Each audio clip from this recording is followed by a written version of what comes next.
Toasted lavender, queer life poetry. All right, so welcome to Toasted Lavender podcast. I am Kai. My pronouns are he, him, and I will be your host this evening. Kai has luscious locks at this time. Luscious. We'll post them all over I the can't gram. believe you didn't say anything about it. I'm Lindsay. She, her, hers. Oh. Wow. I don't have anything to back that up. I'm just doing it now. Do it. I'm Lisa, and my pronouns are she, her, hers also. You can get on this trend or not. I'm not gonna get on the trend. Okay, that's fine. That seems like a you thing to do. Yeah, I know. You internetless, I'm too pressured. You social media-less soul. I'm Alyx, and my pronouns are she, her. All right, so we are drinking Breath and Bramble, a curious concoction by Roadhouse Brewing Co. in Jackson Hole, Wyoming. We got this from our friends at Salt and Hops here. It's in a skinny can, which makes me think that it should be Low cal. low cal or like a seltzer or like a canned mojito. Or It's none of those. Yeah, it's just special. It's a curious concoction. Is there a description? It says it's beer. Okay. Okay, brewed with juicy raspberries and bright Meyer lemon. Breath and Bramble pops with a refreshingly tart backbone and abundant red ripe fruit. A glowing scarlet hue. No. I'm missing the No. golden scarlet hue. Kind of looks like pea. Well, I wasn't gonna say that. It's like a straw pea, like if you're a little bit hydrated. oh wow. It's like abnormally pea hydrated. Pea could be like a range, you know that. I just don't know that the straw pea means you're well hydrated. Well, like if you're really hydrated, then it's almost clear. I'm going to go ahead and say that the can promised more than the beverage delivered. Yeah, it's on underwhelming this. for sure. I agree. Okay, so a glowing scarlet hue, this beer's crisp acidity and farm fresh flavor is complemented by a round mouthfeel.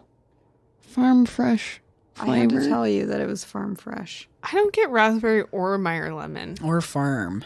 or pink. I'm glad it's not just my COVID It's not. situation. I don't mean to alarm anyone, but Oh shit! What?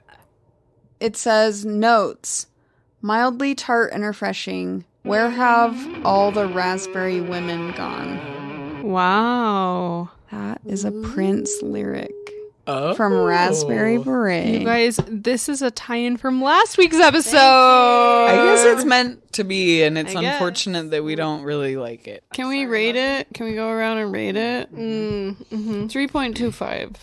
It's a 3 for me. Wow. I feel like that's generous, Lindsay. Thanks. I was thinking like 2.5.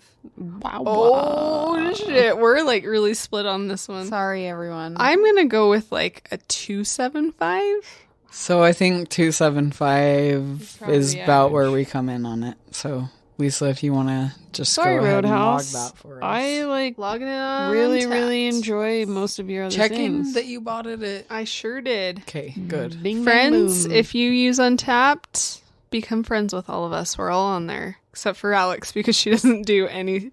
I'm on Untapped. You are? I'm on As Untapped. Linus, right? I don't think I'm friends with you. I saw you today while I We're was podcast perusing. hosts, and we're not friends on here. What do you mean you saw me today? I saw it probably looks at my contacts in my phone, and so it came up It and it said prompted Linus. you? Yes. Oh my god. Are you f***ing serious? What do you think social media is? I'm gonna delete Alex? this shit. That Shit. sucks. I shouldn't have said that. It's because your phone number is in my inbox. It looks. It's only people that you know, honey. It's only because I have your phone number in my phone. Yeah, that's the only reason. It looks at my contacts because And I he allowed gave it it to look at my permission, contacts to Which is something see you don't if have to any do. of my friends were But I on don't Untapped. consent to this. All right, so the second beer that we're having this evening is from Utah, which is our own Ogden Brewery. This is called Snapdragon, not to be confused with Snapdown, because I keep getting those two confused. You could. But Snapdragon Imperial Rice Lager with ginger and lime. And I gotta say, when I smell this right off, it smells like ginger beer to me. Yeah. Like, it smells like a really just delicious ginger beer. Mm-hmm. And I taste it, and then it tastes like a really delicious ginger beer. Yeah, it's really good. I like that. But more beery. It's less sweet than a traditional ginger beer. It's way more of a beer. To me, it's like if there was like a ginger beer iced tea. Ooh. Like that green tea iced tea. And then it's just a little bit beery. Yes. Oh, that's a really good way of describing it. Yeah, that's I like really that. good. This is my absolute hands down favorite beer that I've had from any Ogden brewery, I dare say. It's so good. I love it. I think it's also like 7%. Which is sneaky. Crazy because it's it's sneaky. so light. Really? Yep. And by with that being said, I'm not trying to throw any shade, but like this beer just is my favorite beer from an Ogden brewery that I've ever had. It really is. It's so good. I think I would rate this beer a 4.25. Same. Yeah, I concur. Yeah. Will you log that for us? Mm-hmm. I'm with it. It's logged. Oh, It's logged. consider it logged.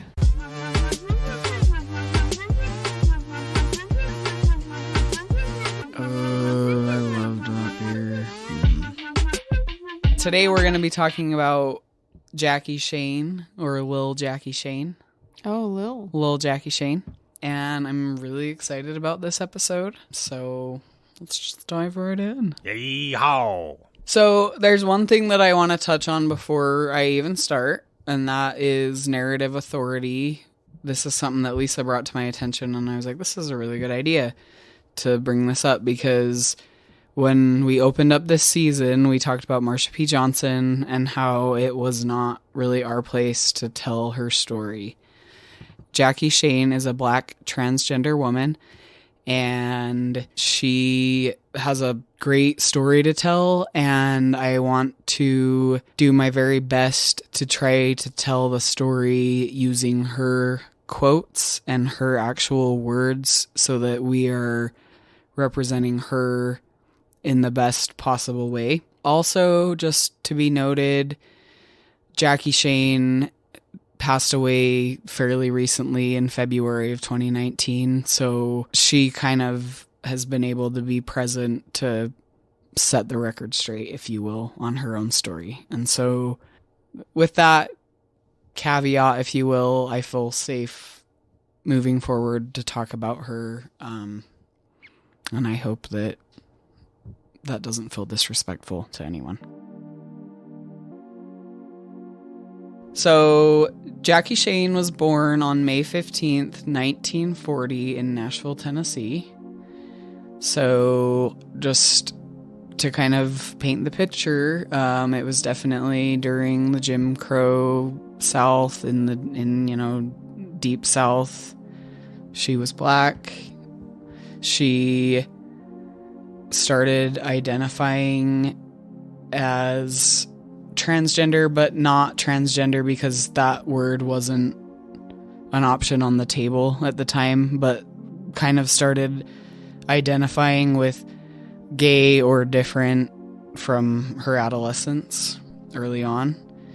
At 4 years old, she said she loved nothing more than playing dress up in her mom and her grandmother's dresses and high heels, and loved to sit at her mom's vanity and put on powder and blush, and has fond memories of her mom coming in and seeing her and just cracking up as her child sat there and put on her makeup. I'm sure it looked great.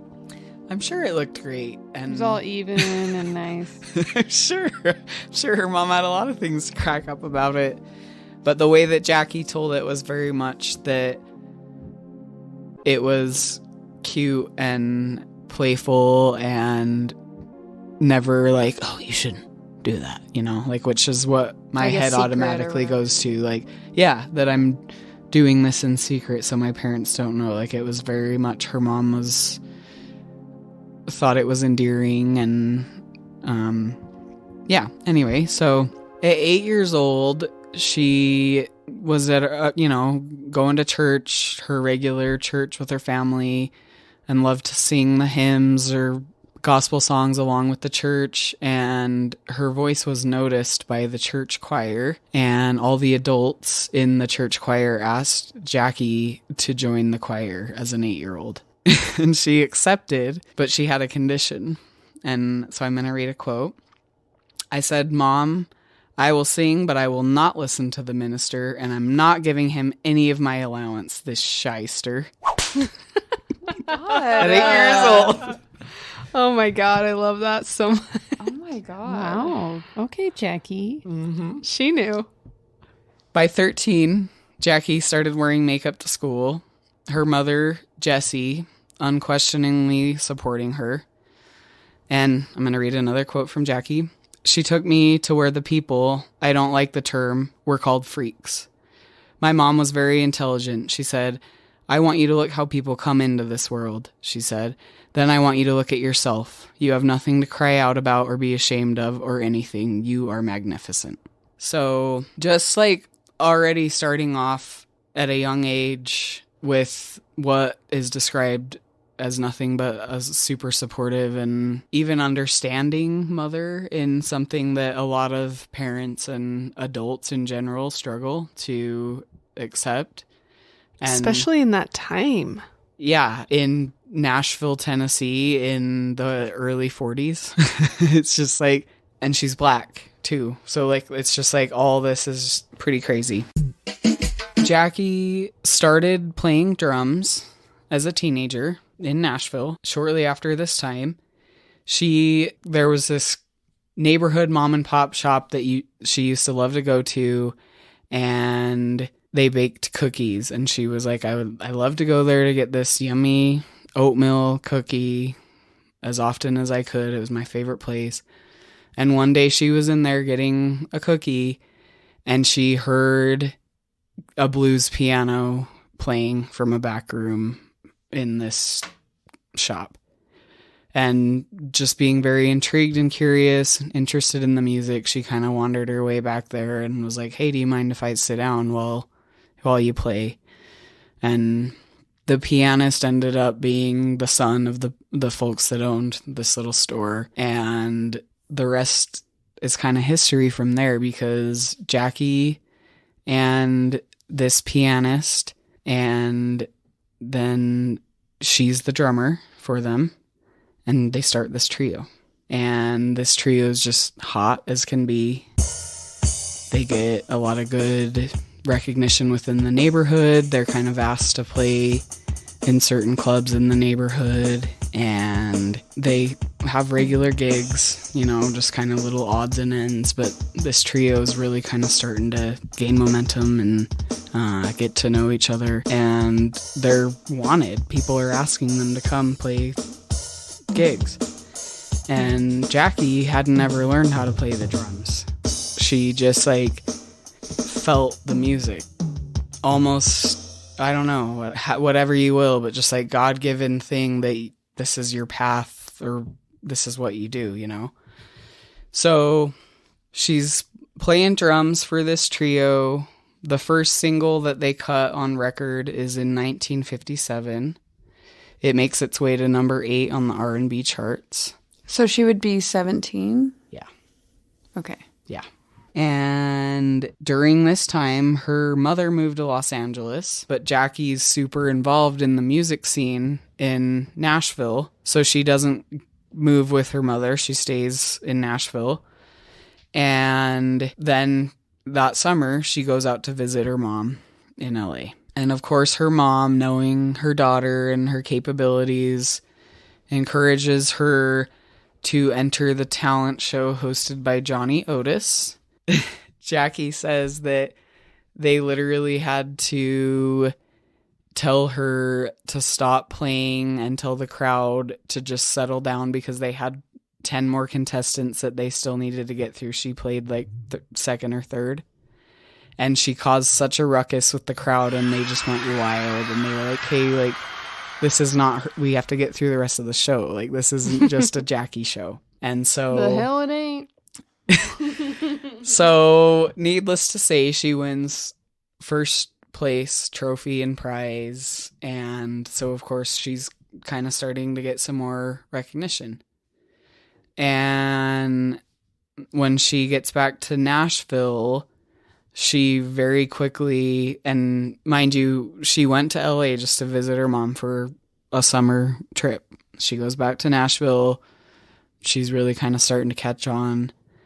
And she becomes a regular part of a big studio band. And then she's also drumming for a local premier black nightclub called Sue Bridgewater's New Era. So she's super busy. She has a lot going on in her life, and it wouldn't really make sense for her to move to LA right now because she has a lot going on in Nashville. So her and her band tour around Kentucky. They're playing with big names like Arthur Prysock, Jackie Wilson, The Impressions. And she says about her time with this trio, I had something going with that band that would wear you out. It was the devil, let me tell you. We were really together. It was hot. Unfortunately, one of the band leaders came at her with an unwanted advance and did not want to take no for an answer. And Jackie says, on this night, he told me that either I was going with him or he would cut my face up. I told him to make his move. Jackie had had enough and left the band and headed back to Nashville. Even though this trio that she was touring with was like really tearing it up and like they're making their way up the charts, they're doing well. And Minus she's the just rapist. like, right, yeah, fuck this, I'm out. Fucking, who's that? Yeah, well, yeah. What was the name of the trio? It was. They have a name? No, that's the name of the club. It didn't really specifically give me a name of what this trio was because this was kind of before it was just like Jackie Shane touring with this trio. So It was like I'm sorry, I don't Bebop and those Scooby Doobies. Yeah. Oh, I like that. You know, Yeah. Probably. I know that her history is pretty lean, so I didn't know if that was something we had found. Yeah, I don't know exactly what the name of the trio was. It was just like Jackie Shane touring with like it. I don't feel like it had like a specific name, and maybe I'm wrong. And if our listeners know I'm wrong, then say that. But there wasn't a specific name for this early trio that I found. So she was just kind of like, F this, and moved back to Nashville to just figure things out. We're in 1958 now.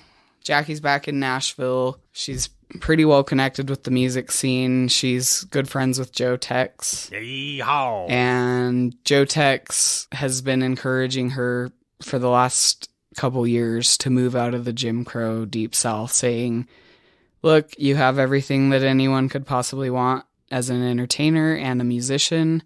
Get out of here if you really want to make it. You've got class, you've got what it takes, but you'll never make it here. Which totally makes sense. I mean, They're like, Ouch. you're not gonna make it here. ouch. If you And know or what I'm woof. saying. yeah. Also, Like, you're really Good great. advice. okay, yeah, like thanks. And it seemed like it really was coming from a friend that was like, I care about you, but this is not the place for you. There's a better place. There's a better place. Spoiler alert. Jackie said that her decision was cemented when one day she was waiting for a bus in downtown Nashville and she saw a white mob beat a black man and throw him in a dumpster. And she was like, okay, yeah, this is You're right. not. I should leave. So, it goes without saying, being black, obviously, in the Deep South was hard enough, and being openly gay was a whole other story. So, it was clearly not safe for her. Was she? Openly? She was, yeah, I mean, like, she was Openly, she was like, openly queer. different. Yeah, I feel like queer. She was openly queer and unapologetically being Jackie Shane. Like it wasn't anything else. Just like out in a general way. Just out. So just on that note of was she openly gay? This is a quote that I would like to read from Rob Bowman, who wrote the Numero story, which we'll get to, but he says, in the way she led her life, being gay or transgendered was no different than being short or tall. It just was. And that is really the essence that I'm getting from everything I've looked into, that was just like, she just was like, and it, so yeah, she was open, It was I almost guess, because up to everyone else to categorize her rather than herself. Exactly, because she was just Jackie. Whatever that was, she was just Jackie. While she's searching for new opportunities, she joined an outfit run by Melvin Jackson, who put together a vaudeville minstrel troupe type show that played in traveling caravans, or as Jackie liked to call them, soul tents. And the carnival eventually traveled by train car to Cornwall, Canada.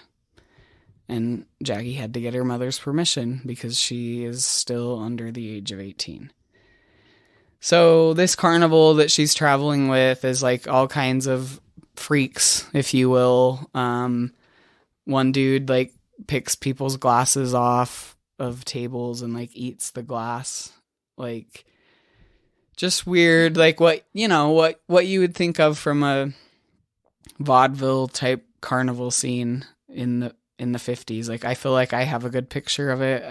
I hope everybody else does too. From Pee-wee. Yeah. That's my reference point. Carnival. I see carnivals everywhere. So Jackie says, when I got to Cornwall, I felt so good. I never felt that good before. I felt so free. I just loved it. And as I was listening to some of the interviews, which Jackie's done very little of, but her interview in particular with Elaine Banks, Elaine asks how the people of Canada reacted to her. And Jackie said at first they didn't really know how to react. And so I loved them first. Jackie didn't put it on the people. Most people are planted in someone else's soil. And I feel like that phrase to me, I just I like really can't even liked it. unpack it. Like it's just so like, I really liked it, and I totally understood what she meant by it. Like, you just like embrace the community and you implant yourself like into people's lives, and they will respond with love, like when you love them. Yeah, I think I wrote that down when I listened to the interview. It was, I loved them first because I had to. and I read this line and I read it and I read it and I read it over and over again because I feel like, I don't know, you think of like everything that's happening in our political climate right now, and in Utah especially, in other states as well, but in Utah right now, when my immediate worldview is all these anti-trans legislative measures being taken that are super hateful and literally coming out of fear and lack of understanding.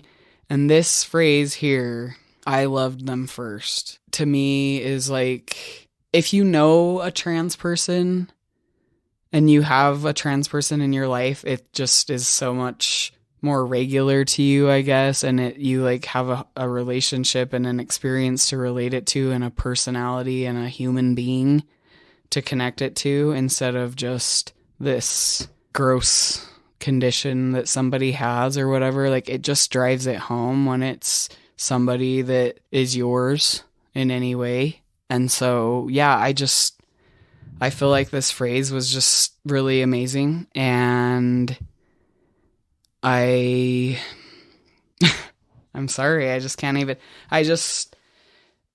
It made me feel seen. And, I feel like I've loved people first.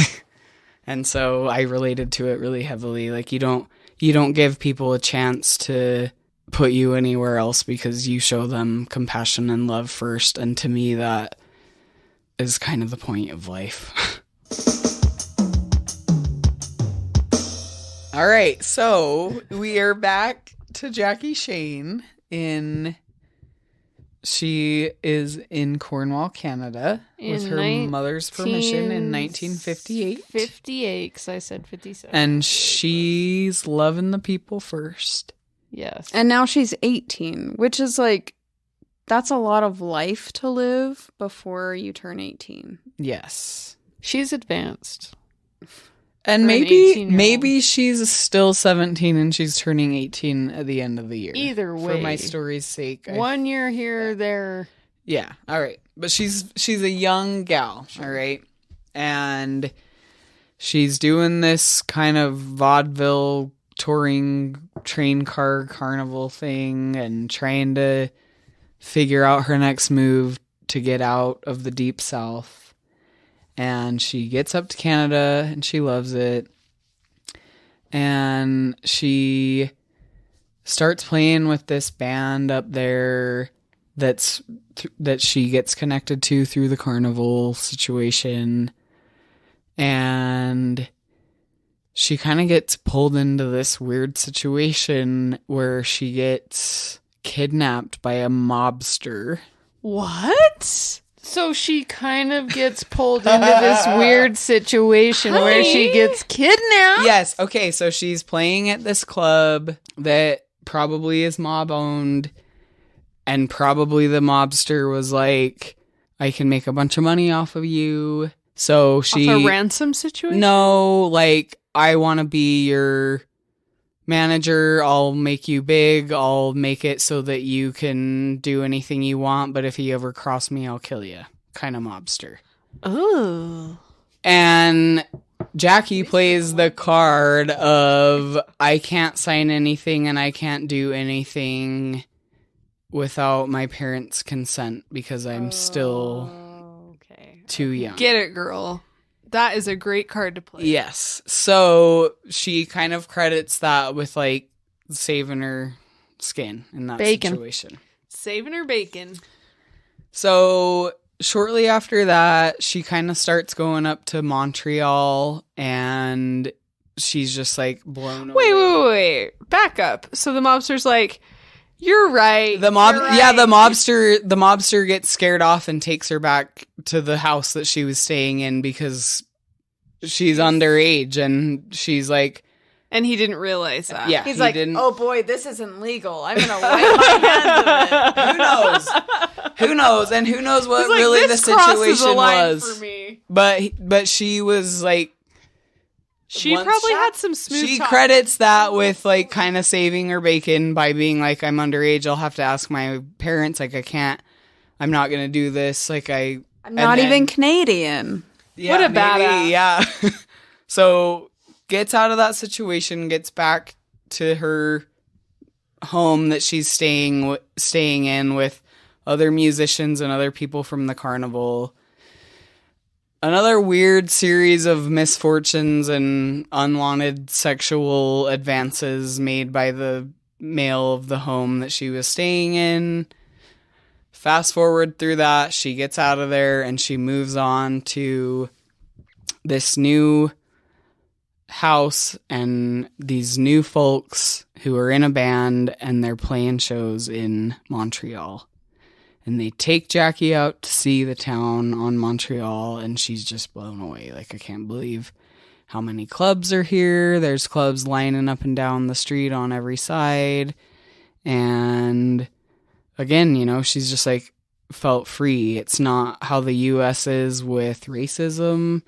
It's way more, and she straight up says like people would stare at me like people had never seen a black person before, but it wasn't how it is in at the US at that time where you weren't allowed rights. Like, sure, you were like stared at and probably ridiculed and people would make fun of you, but it wasn't as much of a safety hazard to just exist while being black as it was in the US.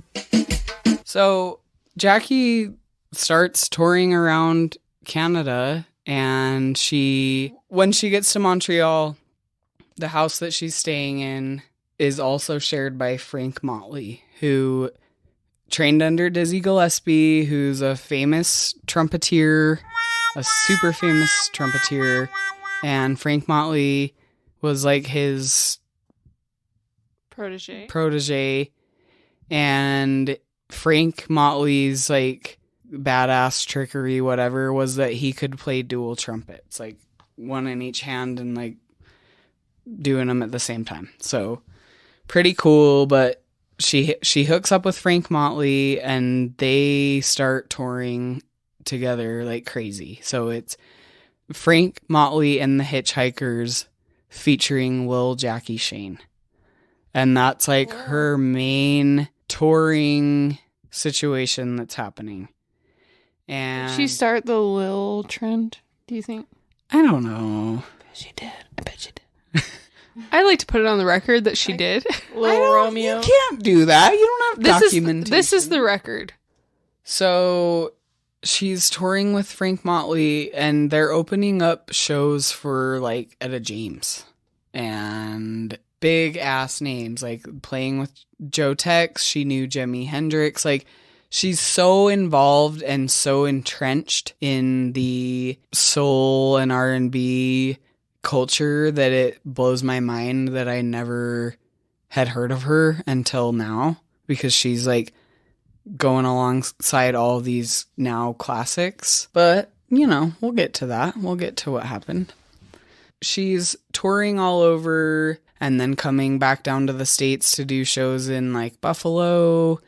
And she said that it was hard to come to the States because she was harassed by police officers. There were like anti-cross-dressing laws that she would dip out of the recording studio and have to kind of sulk down the street 2 or 3 doors to the record shop and not be seen, put on a big coat, you know, because you could literally be arrested just for existing as a black trans person, which is just crazy. But so when she was in Canada, she felt more free and safer. And there's a monologue that I'd like to read from her that's in her song called Money, That's What I Want, which she did not write. But so the monologue is, you know, when I'm walking down Yonge Street, you won't believe this, but you know, some of them funny people have the nerve to point the finger at me and grin and smile and whisper.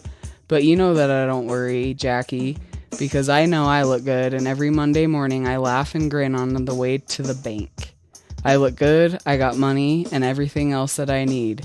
You know what my slogan is? Baby, do what you want.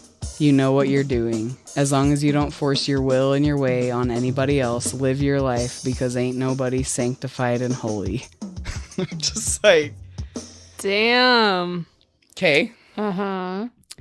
This is the closest to Jesus Christ some of you will ever get. You should travel with me, baby. You'd think Jesus Christ had come down and walked this earth again. The multitude that follows me is so great because they know I go along handing out soul blessings, satisfying souls, but I don't satisfy nobody that's a square. You've got to know that I need me some money. And just like, I get it, Jackie. Unapologetic and just like managing her business and managing her affairs and not letting anybody fuck with her. And it's just like, the amount of confidence. How did this happen in this time period? She's like an enigma. She is like an enigma. And I keep on like wrapping my head around it. Like, how did this happen? And it's like, she says herself that it was kind of a thing where, oh, people hear about this Jackie Shane, so they want to come to her show and be like, oh, what is this crazy person all about or whatever.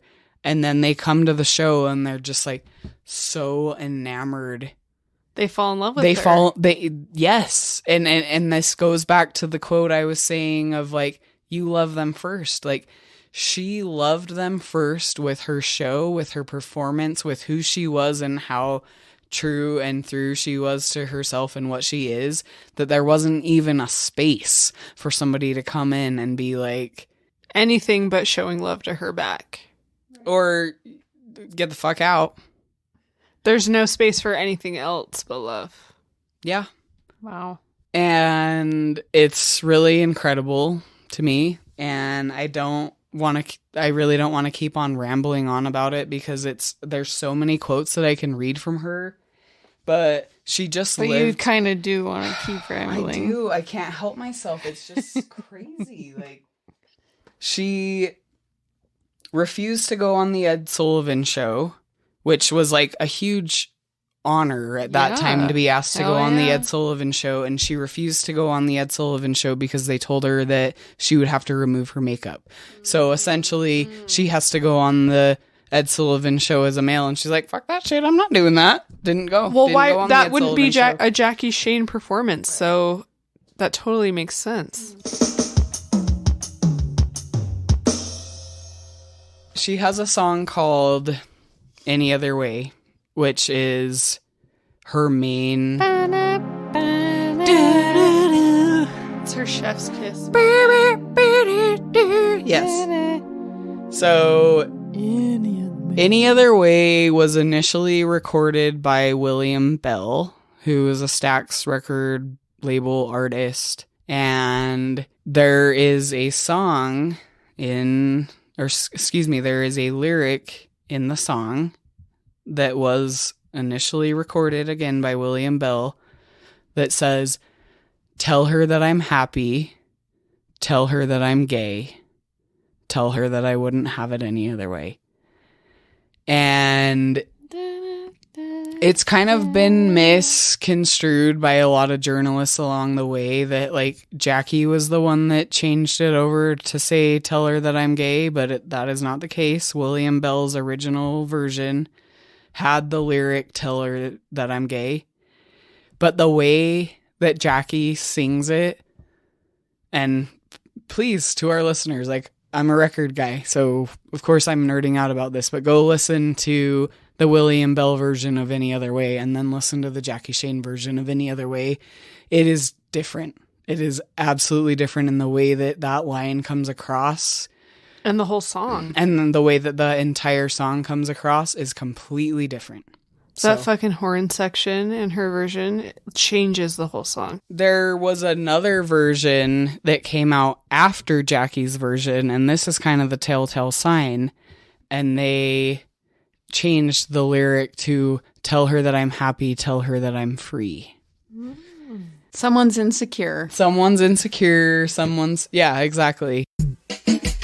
The main point that really strikes me about everything with this whole episode and Jackie Shane as a human is she lived her life and career so unapologetically and was huge. Like, if she would have stayed on the scene and if she would have said yes to the Ed Sullivan show and she would have said yes to this random acting job that she got that ended up generating this there's just like so many opportunities that she had to make it huge.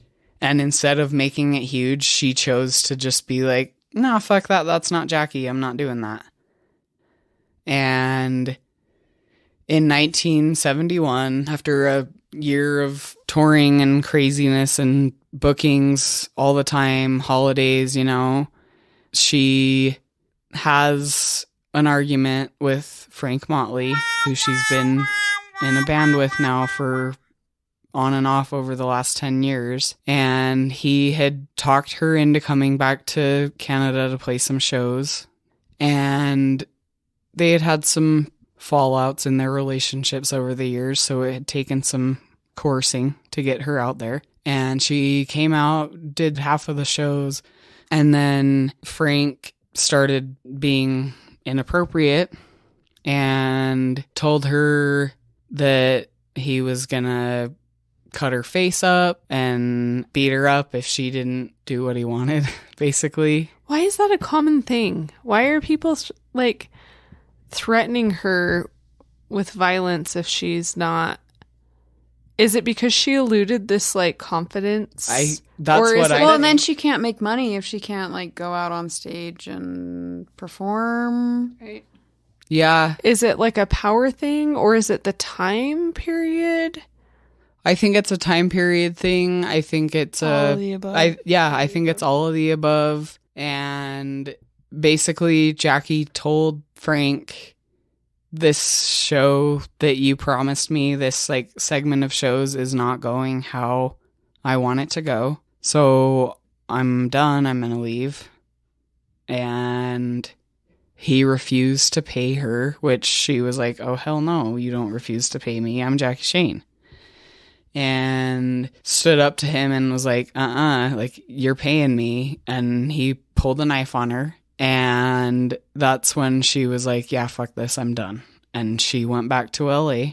And this was in December of 1971. And at that point, she just fell off the fucking face of the earth. Nobody ever heard from her again until. But for real, like, she disappeared. She stopped touring. She stopped playing music. She was basically a recluse. No one could reach her. No one could find her. Nobody knew where she was. And then she kind of went off the grid for 50 years. She kind of went off the grid. How old was she when that whole blow up went down? Do you know? 31? Okay, yeah. She was born in 40 and December of 71. Yeah, so 31. She finished out the week of booked gigs and went back to Los Angeles to spend time with her mother and her lover, Dan. She left without telling anyone, including Frank. Just like, fuck this, I'm out.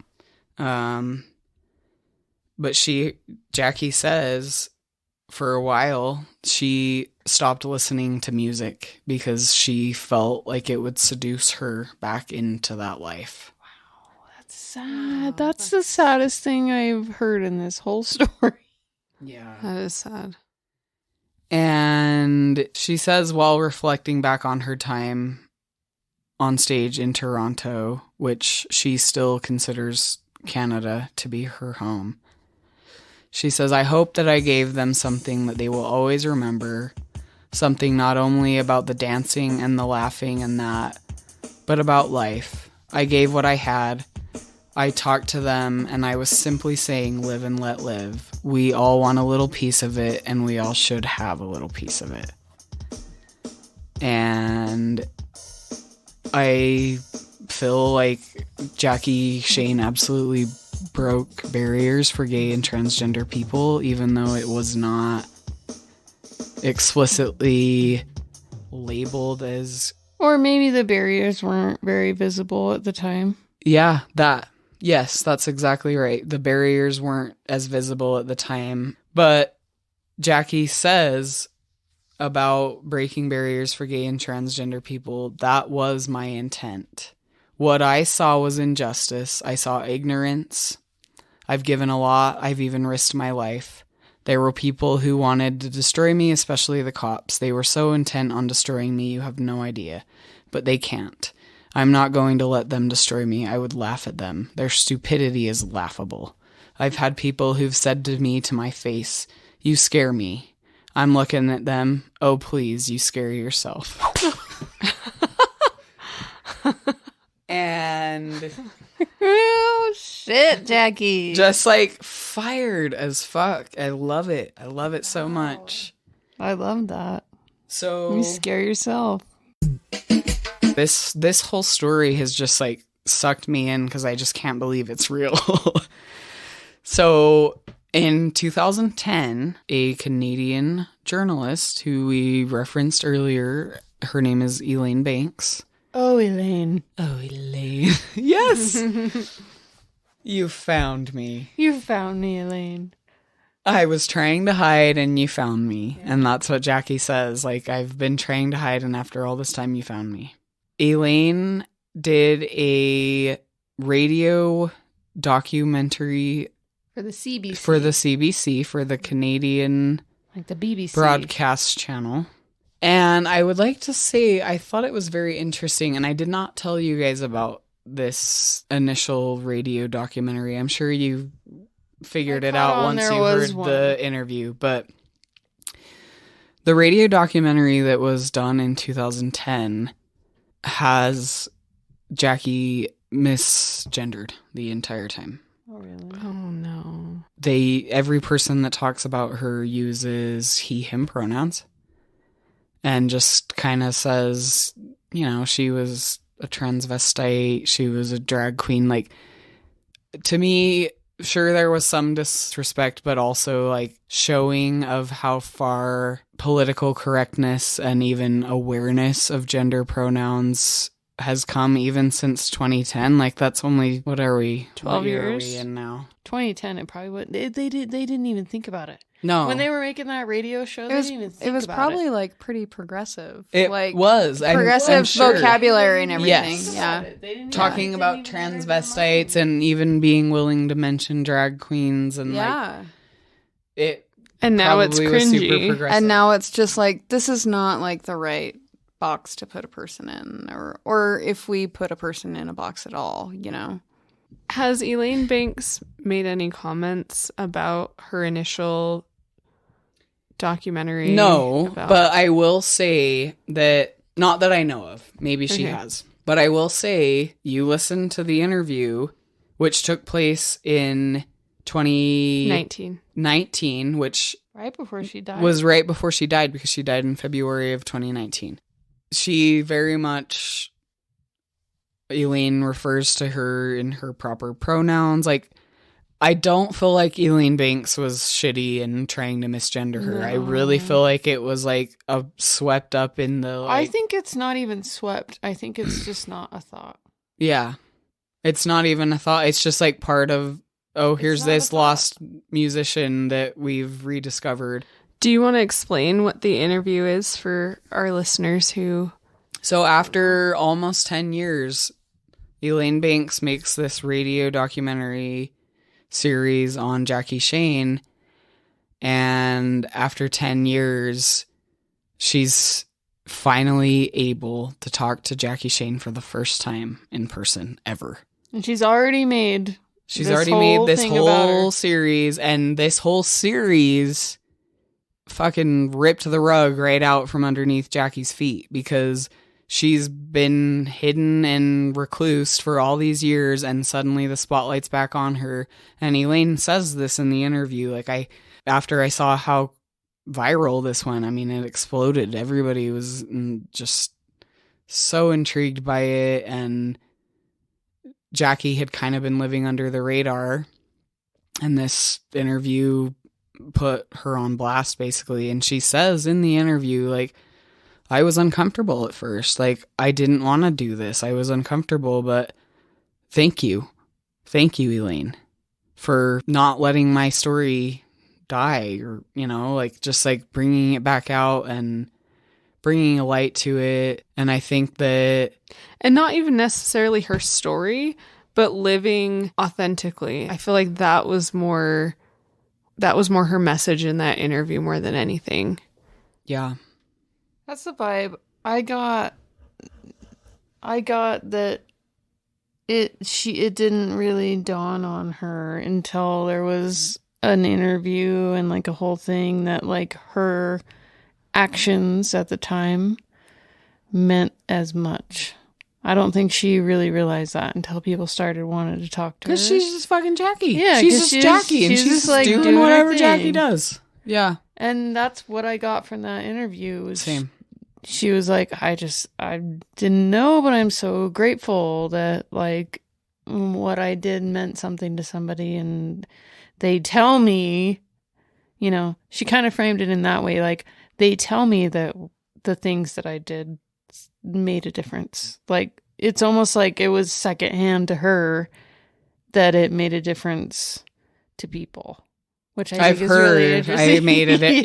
Yeah. Which is really interesting, and it makes the most sense given that she is like, I'm just gonna like disappear for a while. It's not like that was her goal. I want to say that I am super stoked on Numero Group, who is the record label reissuing catalog for this particular release, they caught on to this story that was happening with Elaine Banks, and in 2017, so before Elaine was able to have this person-to-person phone call with Jackie, Numero Group went in and had to send somebody to badger the shit out of Jackie to sign that, yes, we'll let you reissue this catalog of music. And this dude was literally like showing up at her doorstep and like calling her and like throwing rocks at her window, like, please come down and talk to me. But she's just like so recluse. And even though she knew he was coming, she was just like, I don't want to today. Never mind. So eventually he ends up leaving the contract for her to sign. And thank God, like, she signs it, and Numero Group reissues this. And I don't know all the timelines of exactly who's to blame and what's for what, but I know that in 2010, Elaine Banks released this docuseries, and I know that in 2017, Numero Group released this incredible reissue of her release. And if you're not familiar with Numero Group, they go through and they're archivists, basically. They go find stuff that's been lost. It's a discovery label. And I feel that they absolutely had everything to do with Elaine Banks getting that final phone call and like person-to-person talk with Jackie Shane. And I feel like they were the first, and sure, maybe I'm wrong because I wasn't there for the whole story, but as far as what I can find and tell, they were the first news story that appropriately let Jackie tell her own story and let her tell her story as her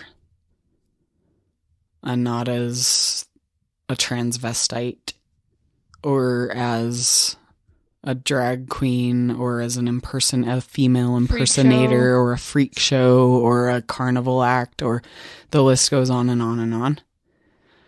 And so me as a record guy, like, I just want to praise musical archivists, whatever you want to call them. I'm thankful for them because I feel like they're uncovering history of what makes us us and where we are. And this Jackie Shane segment in my life has brought me a lot of joy. I listen to the music and it's very uplifting to me, and I just can't help but have a smile on my face. And so I hope that others will take the time to listen to her music. The Numero release is called Any Other Way.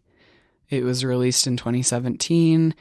It has her studio recordings that were available, as well as a live album that she released in 1967 in Canada. And this collection has everything there. And if you would like to get a copy, I have it at Lavender Vinyl, and I would love to sell it to you. So come see me. And cheers, queers. I have nothing else to say. Oh, okay. That's your big ending. If you guys have anything else to say, go for it. I just want to bring up, I think it's really interesting in that interview because the only thing we really knew about this episode going into it was you gave us the homework to listen to this interview, and I'm married to you, so we've been listening to this record over and over and over again since you brought it home, which I've fallen in love with it, so thank you. But I thought it was really interesting in the interview that this reissue was nominated for a historical Grammy, which I didn't even know that was a category. And that seems like a pretty big deal, especially because she obviously didn't get the recognition. And she was still alive when it got nominated for a historical Grammy, which is just incredible. Did Jackie win the Grammy? No. Or just it- nominated? Yeah, it was just Okay. nominated, but Okay. even for that, That's still huge. yeah. All these years later. I really liked listening to that interview, and it was just very like, I don't know, when you just call your grandma on the phone or whatever. You know what I mean? Like, What You're are we just gonna talking talk about to- today? What the fuck are Yeah. we gonna talk about? yeah, it was very comfortable and it was fun to listen to. You found me, Elaine. Yeah. Elaine. Hello, Elaine. Oh, and she was just very happy to be talking. And I feel like maybe it took her a minute to get there to be happy talking on the phone Yeah. based on the fact that she wanted to disappear. But to me, that was like the thing that got me was I don't think she really knew what she meant or what she did.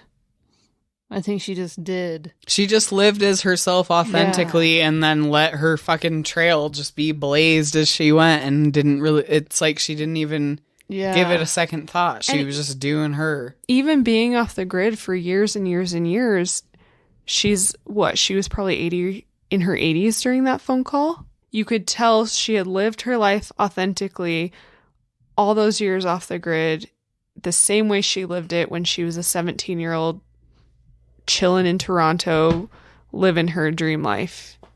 And I think that is what like stuck with me from that interview. And I would just like to end with one more quote from Jackie, which is, I was born a woman in this body. That's how it's always been. I'm not putting on an act. I could not be anyone else if I tried. It would be the most ridiculous thing in the world for me to try to be a male.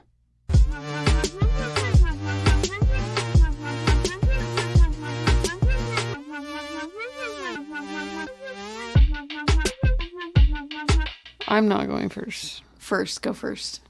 I don't have any joy at all. You have some joy in there. Yes. God, Okay. I hope so. I mentioned this briefly earlier, and I've even toyed with like releasing this as a, can somebody put this out on our page tomorrow to say that we have a new announcement, because I want people to go fucking see Man and the Moon at Good Company Theater, because we saw the preview last night. I cried like a baby. I'm not gonna lie. I cried through the whole fucking thing. It was so powerful and so relatable, and also so like, holy shit, there's a black-owned theater company in Ogden, Utah that is doing a 2-character play about a transmasculine black person and a 12-year-old girl that are waiting in the oncology unit for pretty likely sad news. And it was absolutely incredible. I can't say anything else about it. It was really special and made me feel very valid and seen, and it's not even about me. It was just tuned my soul right to where it needed to be.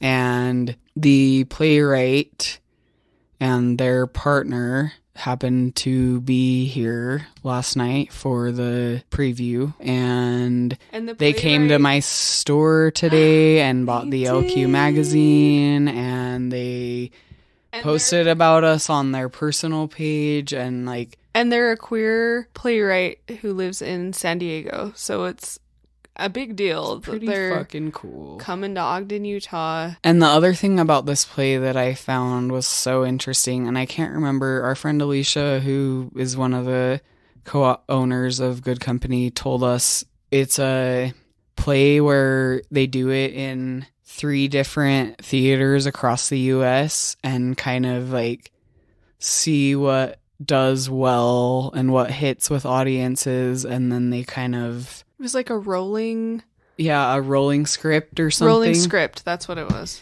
So basically they let 3 different audiences across the states experience it, and then they alter it based on what audience perceptions were for the final script. And I was just like, I'm not a playwright. I don't know anything about that shit, but I'm like, it was perfect. I can't think of a single thing that they should fix. And I've been like obsessing about it all day. I've been thinking about it all fucking day.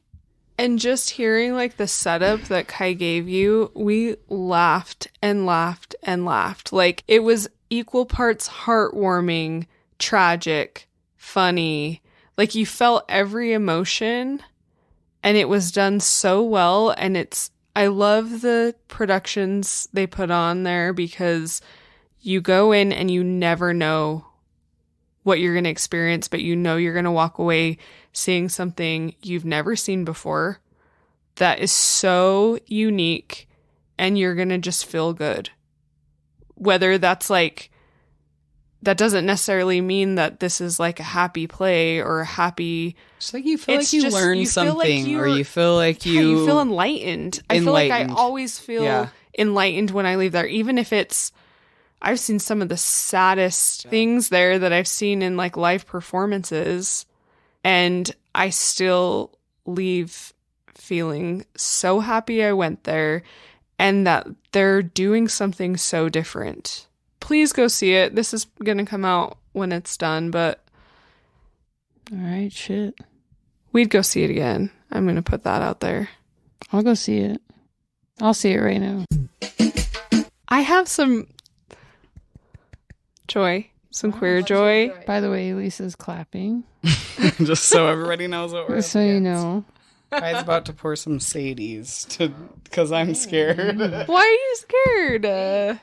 Okay, so my queer joy this week, Amanda Palmer, if you didn't hear in episodes past, who I have a fondness of, she released a really fun song this week. So she has given a big fuck you to all record labels, and she's 100% does whatever the fuck she wants, whenever the fuck she wants, because she just does everything through Patreon now.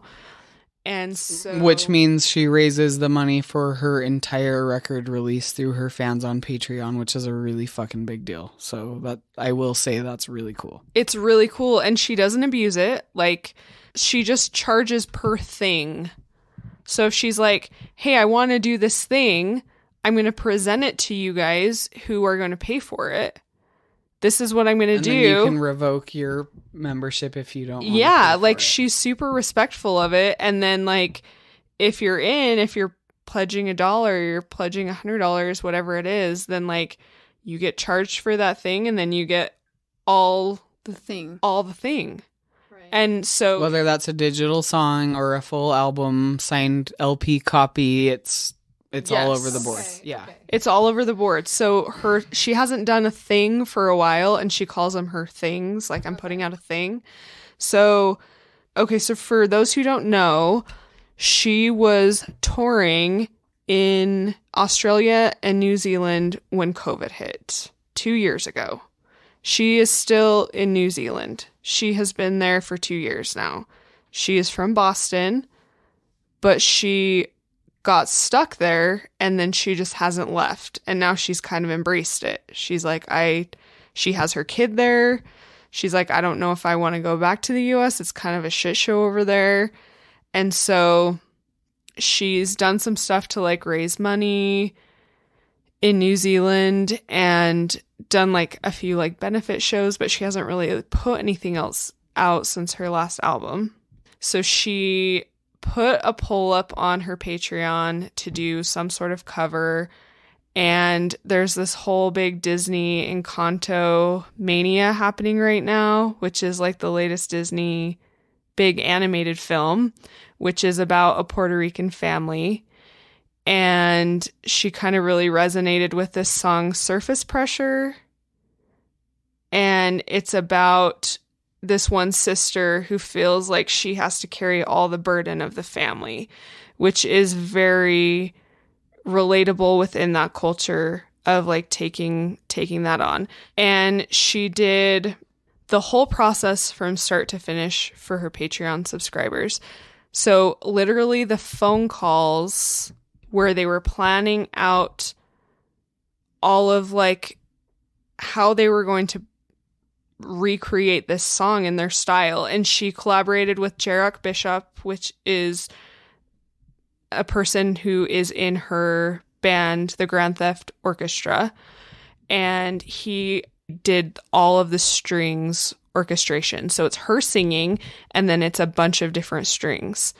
And her style, it's like, it's not supposed to be like this beautiful, pretty Her voice. style's very aggressive. It's like you're supposed to feel something from it. It's like supposed to go from like really pretty to like intense, and then she like drops her voice down really low. Like, and this song was written for an alto, and she's just like, chef's kiss alto. Honey, But you need to I'm just settle sorry. down.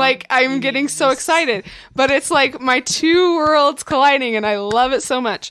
And so she Lisa gets really hot about Amanda Palmer. So just I'm sorry. You're gonna have to edit half of this out. I'm so sorry, Lindsay. Probably not. But it just like made my whole day. So it was really cool that she showed the whole process. She showed like these conversations where they were talking about how they were going to create this sound and the whole like orchestration of it and how they wanted to change it. And then the whole day they were recording, they had that whole live streaming. It was just like really cool that they showed that whole process. Like most artists don't show all of it, and she was 100% transparent. She had the artwork done from one of her friends who's a Puerto Rican artist, and like paid them, and so tried to like be really respectful of the origins of And the then film. didn't she hire a bunch of Puerto Rican musicians? They were all New Zealand because she's still in New Zealand. Okay. But she like paid a bunch of proceeds to a Puerto Rican charity. Like she does something to make sure that She's tries to be really mindful of like the big picture. And there's a lot of problematic things happening with Disney right now. oh boy. And Let's not get started on that. I We was gonna don't say something about it. Yeah. It's hard for me because there's so many different angles of it.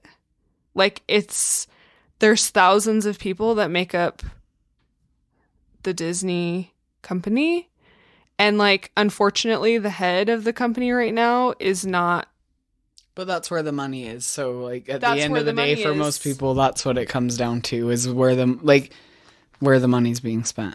But at the end of the day, too, it's about the people.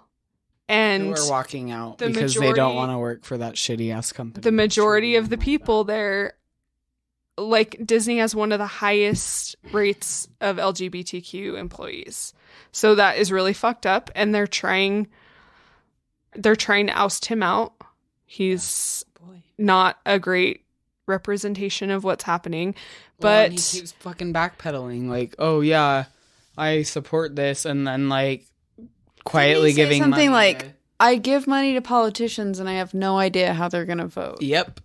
he's not That's great. worse. And I That's so totally much get worse. that. But you can't disregard all of these great things that have been happening in art and entertainment and queer artists, and like there's so much more to it besides just like one asshole who's a CEO who's just barely been in there. Right. And a really cool thing that happened this week is Disney released like an official statement. I don't know if you saw on social media and stuff. You wouldn't have seen it, Alyx, but Lisa. For the record, Lisa looked at me and said, I don't know if you've seen it. And then Lisa looked at then me looked and back pointed at at me and was like, Alex, I know Hey, you you. haven't. you I know never would you've have seen probably this. never seen this in your whole life. well, you're not on social media, my friend. I'm on Untapped. Okay, Linus. Barely. Linus 801. Linus 801. Hey, So everybody. so this was a statement, okay, that was on their social media. To all who come to this happy place, welcome. Disney Parks Experiences and Products is committed to creating experiences that support family values for every family and will not stand for discrimination in any form.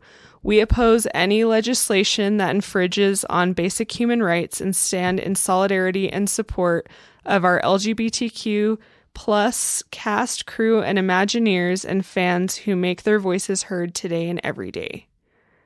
So this was a big deal. This was 3 days ago because people are like, well, fuck, they're just like trying to cover their butts. Like they're saying one thing and doing something different.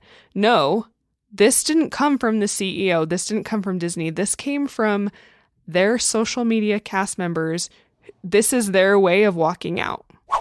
Posting this on social media without permission of the CEO. Yes. And that's really fucking badass. So, like, as a former cast member, as someone who, like, was a part of this, who knows a ton of queer people who still work there, I can see it from both sides. I can see that it's frustrating when your CEO is doing something different than what you believe in, and they're kind of stuck in a hard place right now, and a lot of people are walking out. A lot of people are doing things in their way that they can stand up, but it's a shitty position. But Amanda Palmer. Right. We're going to circle back to Amanda Palmer. Listen to her cover, and it is very enjoyable. It's her cover is very enjoyable. Really fun. Anybody else have anything they want to share? Do we have any joy this week? Yeah. I talked to a tree guy the other day. Hey, dude. And I feel like I talked to him in a way that, you know, like, I wasn't no slouch. Like, I talked tree to this guy. I talk tree to you, baby.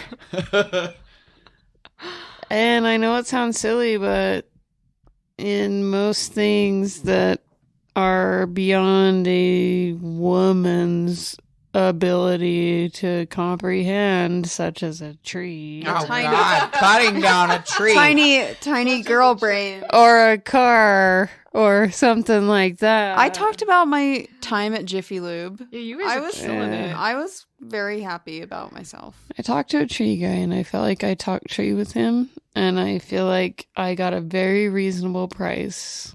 So that's my queer joy, is that I felt like the tree man did not talk to me like a woman, which happens a lot. What a shitty thing to have to say, but And we're like over here like with streamers and poppers like I know. And I don't want to dissuade your joy, but what a shitty thing to have to be like, I didn't get talked to like a woman. It's going to take forever to get this tree down. Look how tall it is. You know, like that's I feel like that happens all the time. Yeah. And so anyway, that's my queer joy.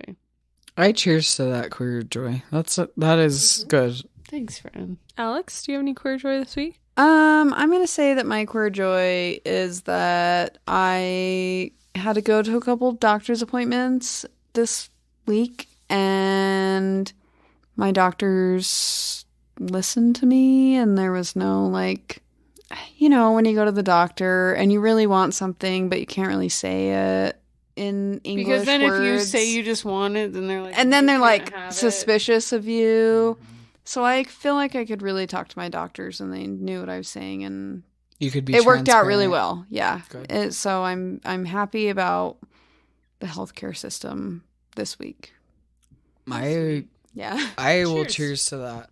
Yep. Cheers. That's Queer what joy. I have. I'm also This happy week. about the healthcare system this week. Yeah. They haven't let me down this week, Yep. so cheers to that. All right, folks.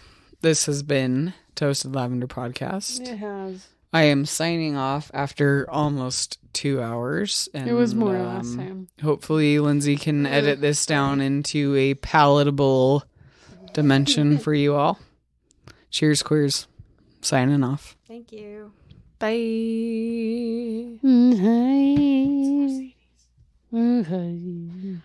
I liked your little, like... Me too. I like your little, like...